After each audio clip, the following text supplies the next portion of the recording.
Hi guys, I am Majid Ali. आज हम बात करने वाले हैं relative atomic mass. Relative atomic mass क्या है?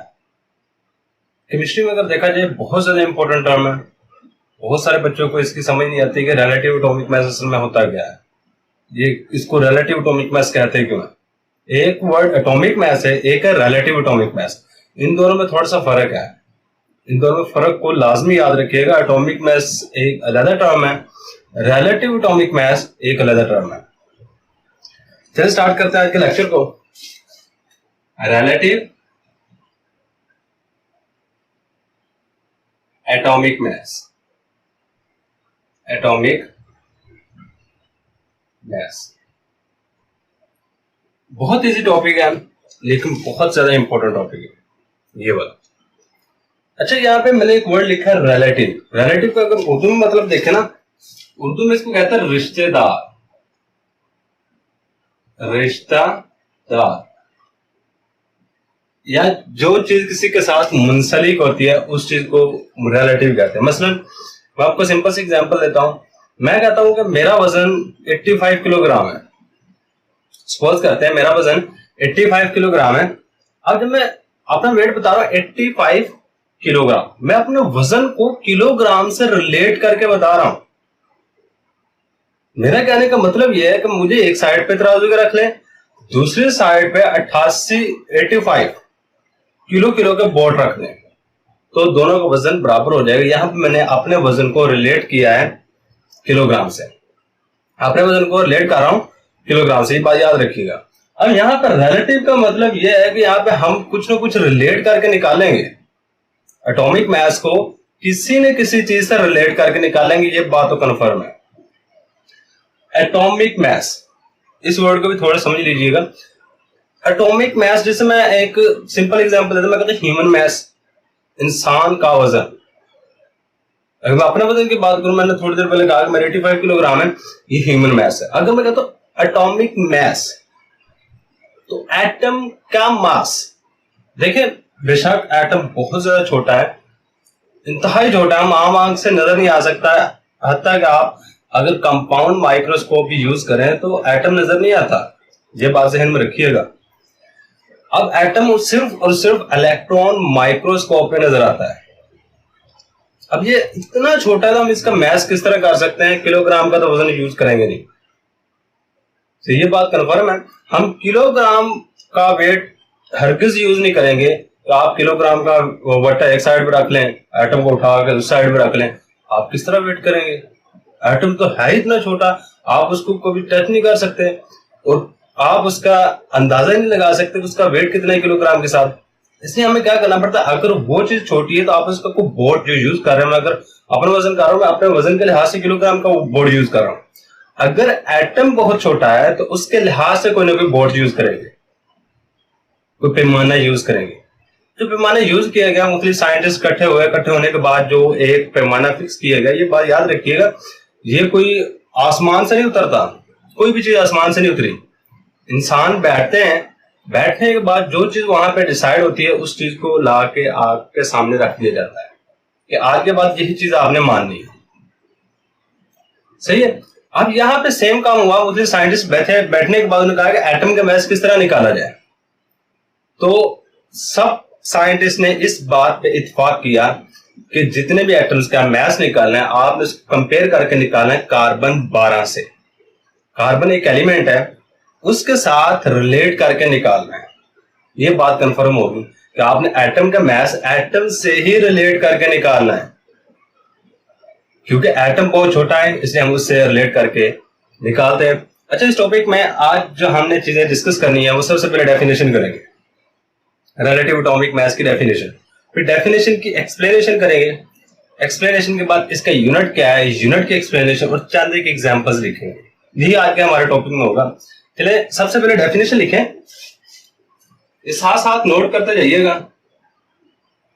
डेफिनेशन, अगर डेफिनेशन की बात करें तो सिंपल सी डेफिनेशन है, relative atomic mass, relative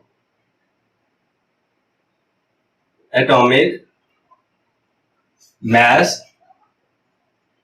of an element किसी भी एलिमेंट का जो रिलेटिव एटॉमिक मास होता है वो क्या होता है कि of an element is the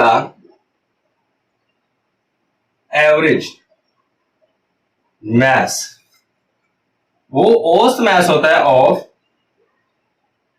atom of that element, उसी एलिमेंट का औसत एटॉमिक मास होता है of that element as compare to, के मुकाबले में, as compare to 1/12 mass of atom of carbon 12। इस डेफिनेशन को समझेंगे ये क्या कह रहा है कि आप किसी भी एलिमेंट का mass is equal to the average mass of, यहाँ पे is compare to the mass of carbon 12 1/12। क्या मतलब सब चीजों का, इस चीज को एक्सप्लेन करता है। अभी डेफिनेशन में भी समझ ना आई हो कि क्या लिखा है, लेकिन पूरे 3-4 मिनट के बाद आपको ए टू जी डेफिनेशन का पता चल जाएगा क्या क्या मैंने वर्ड यूज किए हैं, इसका मतलब क्या है। इससे पहले एक्सप्लेनेशन मैंने सिर्फ और सिर्फ डायग्राम बनानी है। जब आपने एग्जाम में लिखना है तो एग्जाम में डायग्राम ये वाली ना बनाइएगा, ये सिर्फ अंडरस्टैंडिंग के लिए, मैं इसके साथ लिख भी देता हूं, ये सिर्फ अंडरस्टैंडिंग के लिए है। अच्छा, इसको सिर्फ समझने के हद तक समझिएगा कि ये किस तरह, क्या मतलब वाली चीज का। आपने अगर किसी भी चीज का वजन करना होता है ना, सबसे पहले तो आपको बोर्ड चाहिए, वट्टा चाहिए जिसके साथ आप उसका वजन कर सकें। सही, आप लेने जाएं चीनी, तो चीनी लेने जाएंगे, वो उसके पास किलो का बोर्ड होता है, सही है, किलो का वट्टा आधा किलो का होता है, 2 किलो का, 5 किलो का, 10 किलो का होगा, सही है।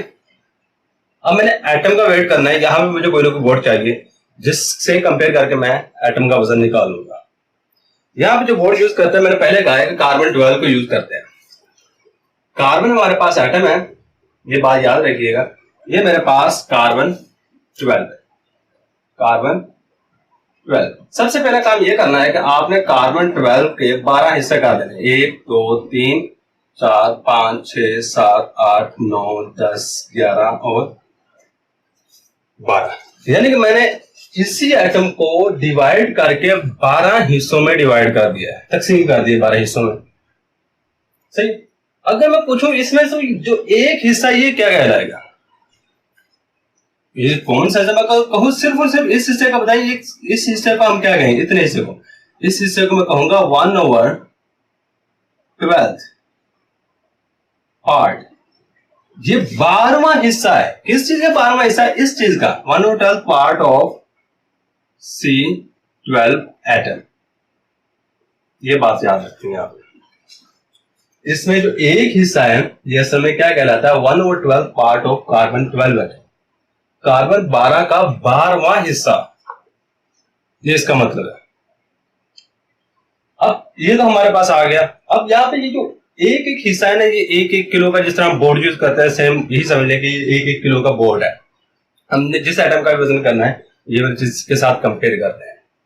अब मैं सपोज करता हूं मैं ऑक्सीजन एटम का वजन करना चाहता हूं। जब मैं ऑक्सीजन एटम का वजन करूंगा तो हमारे पास सिचुएशन ये होगी, आपने दरमियान में ये कुछ इस तरह का होगा, ये सिर्फ हाइपोथेटिकल है, ये बात याद रखिएगा। आपने सबसे पहले क्या करना है, ऑक्सीजन एटम को यहां पर रखना है, मुझे नहीं पता इसके कितना वजन है, ऑक्सीजन एटम यहां पे आ जाए, यह ऑक्सीजन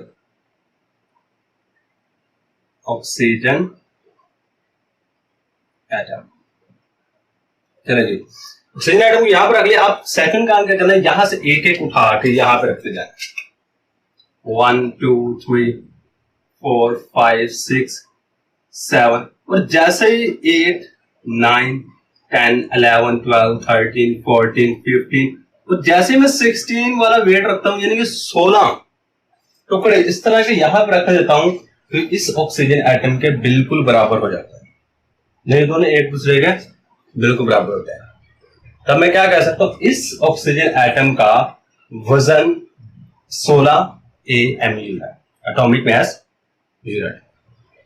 ये बात समझ आ गई। अब ऊपर आ जाए डेफिनेशन की तरफ। मैंने कहा है कि रिलेटिव एटॉमिक मास किसी भी एलिमेंट का यहां पे देखें ये हमारे पास ऑक्सीजन एटम है और ये एलिमेंट भी है। आपने क्या करना है, ऑक्सीजन का एक एटम ले लेना, यहाँ पे is the average mass of atom. ये क्या होता है, एटम का एवरेज मास। ये बात याद रखिएगा, जब भी हम वजन करते हैं ना, एक दफा हम करके बस नहीं कर देते हैं, हम 3, 4 या 5 वैल्यूज लेते हैं, वैल्यूज को लेके ऐड करके उसकी औसत निकाल लेते हैं, एवरेज निकाल लेते हैं। इससे होता क्या है कि आपका जो आंसर होगा वो एक्यूरेट हो जाता है, उसमें गलती के चांसेस बहुत कम हो जाते हैं। बाज दफा ऐसा होता है, इंसान है, गलती हो जाती है, बाज दफा गलती हो जाती है, इसलिए वो क्या करते हैं 3, 4 या 5 वैल्यूज लेके उसकी एवरेज निकाल लेते हैं। वही मैंने बात यहाँ पे लिखी, एवरेज मैस होता है, किसके साथ कंपेयर करके निकाला जाता है, as compare to 1/12 mass of atom of carbon 12। ये है मेरे पास 1/12 पार्ट ऑफ कार्बन 12, यही बात मैंने यहाँ पे लिखी, इसके साथ कंपेयर करके हम किसी भी एटम का मास निकाल लें। तो ये डेफिनेशन तो क्लियर होगी। अब इसके बाद आ जाए atomic mass, relative atomic mass का यूनिट क्या है, यूनिट की डेफिनेशन करेंगे, एग्जांपल्स करेंगे।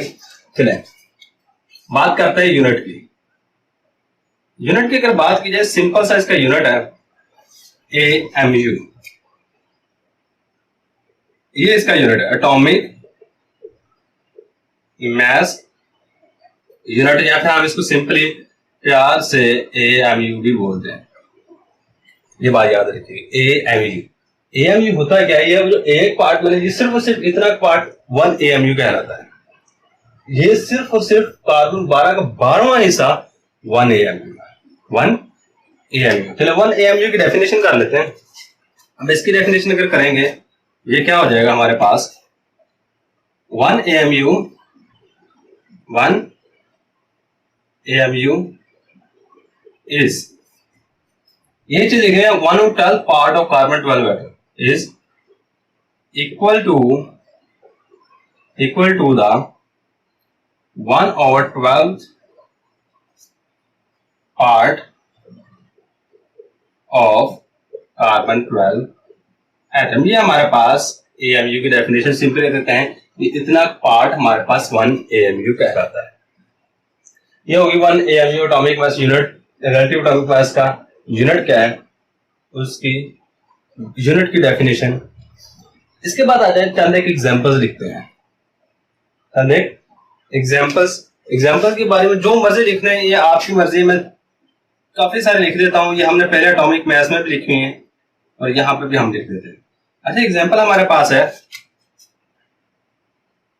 Relative atomic mass of hydrogen is equal to 1 AMU। Relative atomic mass hydrogen का जो होता है 1 AMU होता है। सही, अगर इसका एक्यूरेट, बहुत ज्यादा एक्यूरेट लिखना पड़े तो होता है 1.008 AMU, लेकिन हम कॉमनली 1 AMU लिख देते हैं, चल जाता है। इसके बाद आ जाए next example, relative atomic mass of oxygen. Oxygen का होता है 16 AMU, में ओवरऑल लिख रहा हूं, सही है। इसके बाद relative atomic mass of nitrogen का होता है 14 AMU। इसके बाद अगर देखा जाए relative atomic mass of carbon 12 होता है।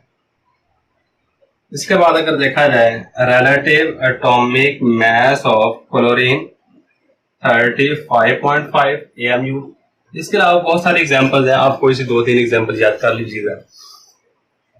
अब एग्जांपल्स के बाद चंद एक चीजें आ जाती है MCQ में, वैल्यूज हैं कि 1 AMU कितने ग्राम के बराबर होता है। रिलेशनशिप बिटवीन, नेक्स्ट हम देखेंगे कि ग्राम और AMU में क्या रिलेशनशिप है। रिलेशनशिप बिटवीन AMU एंड ग्राम और AMU में क्या फर्क है। यानी कि अगर आपके पास, मैंने अभी थोड़ी देर पहले कहा था, AMU बहुत बहुत छोटा यूनिट है, इंतहाई छोटा है, सही है। अगर कहता है कि अगर हमें कंपेयर करना पड़ जाए AMU को ग्राम के साथ, किस तरह कंपेयर करेंगे। हमें कितना पता लगे कितना छोटा यूनिट है, ये भी देख लीजिएगा। जो 1 ग्राम होता है 1 AMU, वो बराबर होता है 1 AMU, बहुत इंपॉर्टेंट एमसीक्यू है। 1 AMU 1.661 इंटू 10⁻⁻24 ग्राम। ये बात याद रखिएगा, बहुत ज्यादा इंपॉर्टेंट एमसीक्यू है, इंतहाई ज्यादा इंपॉर्टेंट है। सिंपल सा एमसीक्यू आएगा, 1 AMU is equal to 1 AMU is equal to नीचे 4 एमसीक्यू दिए होंगे, ए बी सी और डी। और 4 एमसीक्यू किस तरह वो हेर फेर करेगा, वो देखेगा 1.661 इंटू 10⁻⁻24 है पहला। सेकंड वो क्या करता है 1.661 इंटू 10⁻24 ग्राम, यहां पे किलोग्राम कर देता है। नीचे 1.661 इंटू 10⁻⁻24 ग्राम कर देगा, यहाँ 1.661 इंटू 10⁻24 किलोग्राम। देख लें कितना डिफरेंस है, बहुत कम डिफरेंस है। आप इजीली डिस्टर्ब हो जाएंगे वहां पे। आपने बेशक वैल्यू याद की होगी 1 पॉइंट, आप यहां तक याद करते हैं मैक्सिमम 1.661 इंटू 10⁻⁻24, लेकिन दो चीजें आप भूल जाते हैं, ऊपर वाला साइन जो -24 या +24, पहले आप कंफ्यूज यहाँ पे हो जाए। नेक्स्ट कहां पे कंफ्यूज होंगे, किलोग्राम है या ग्राम है, यहाँ पे कंफ्यूज हो जाता है। ये दोनों चीजों को अच्छे तरीके से याद रखिएगा और इसका करेक्ट आंसर हमारे पास ग्राम है और 10⁻⁻24 है। सही हो गया। अब इसके बाद एक और चीज जो लास्ट में कि अगर AMU में हमने मैस देखना हो प्रोटॉन, न्यूट्रॉन और इलेक्ट्रॉन का, वो क्या होता है, mass of electron, proton and neutron in AMU। AMU में इन सब चीजों का मैस क्या होगा। तो सबसे पहले हम बात करते हैं प्रोटॉन की।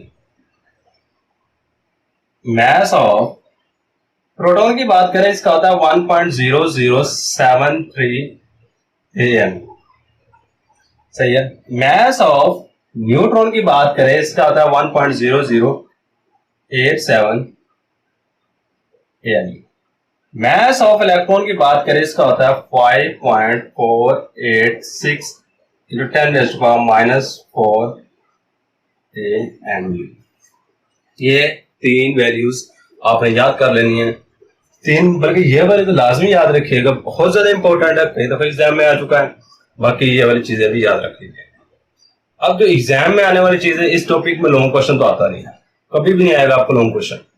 जो चीज आपको यहां पे आएगी वो सिर्फ और सिर्फ एमसीक्यू है और इसके अलावा शॉर्ट क्वेश्चन। ये बात ध्यान में रखिएगा।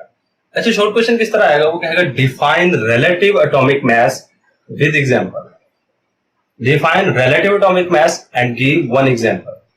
What is relative atomic mass? यानी कि इसकी डेफिनेशन इनडायरेक्टली आएगी, और जब डेफिनेशन आए तो आपने डेफिनेशन करनी है, यूनिट लिखना है और लास्ट में एग्जांपल्स 1 या 2 लिख देनी है। सही है, यही हमारे पास था आज का टॉपिक। उम्मीद है कि आपको समझ आ गई होगी। अगर नहीं आई तो एक दफा वीडियो फिर दोबारा फिर देख लें, वरना एक दफा देखने से उम्मीद है कि आ गई होगी। इंशाअल्लाह नेक्स्ट वीडियो में मिलते हैं, तब तक के लिए अल्लाह हाफिज। दुआ में याद रखिएगा और इसका एक स्क्रीनशॉट ले लें। ये